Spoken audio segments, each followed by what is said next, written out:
We'll come back to this battle after the art. The first of which is a Creative Commons video on YouTube at the channel of Ty Knots. This Ty Knots guy is also on TikTok. And it's entitled Time Traveling Villain Claims London Woman's Life. Strange time travel you're not allowed to solve. A female victim's body was found in London. Police showed up and collected DNA and found a match as well as a suspect. The only problem was that the perpetrator had passed away weeks before the victim.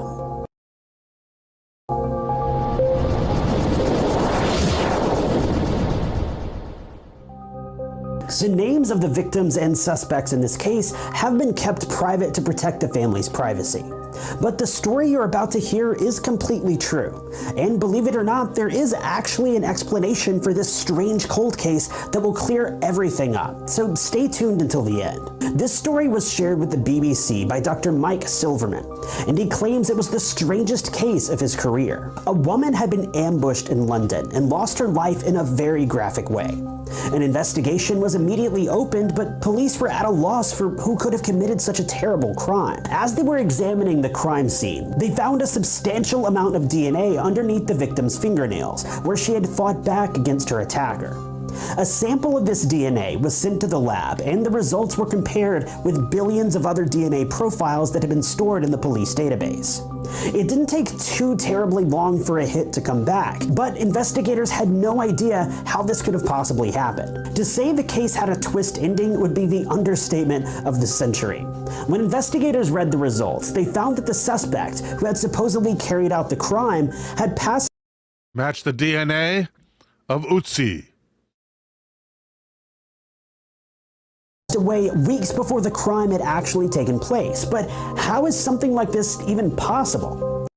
Crime had passed away weeks before the crime had actually taken place. When investigators read the results, they found that the suspect, who had supposedly carried out the crime, had passed away weeks before the crime had actually taken place. But how is something like this even possible? For police, the most obvious assumption was that there was some sort of error. They soon learned that the woman who supposedly committed this crime had also lost her life at the hands of another suspect, but that's a different unsolved case for a different time. What's important here is that both cases took place near the capital of London, but they were being investigated by two different teams. Investigators felt confident that somehow the results had been mixed up in the lab and were labeled incorrectly. However, when they traced the samples back, they confirmed that the results were indeed correct.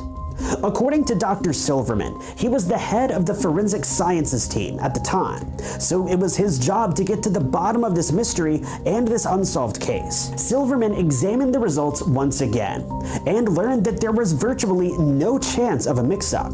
After all, the two cases had been investigated weeks apart. As Silverman continued to search for clues, he found out that the body of the victim and the body of the suspect had been examined at the same morgue. He felt that he may be onto something and quickly found out that the body of the first victim had been stored in a freezer for several weeks. This body was then removed from the freezer on the same day that the second victim was scheduled to have an autopsy.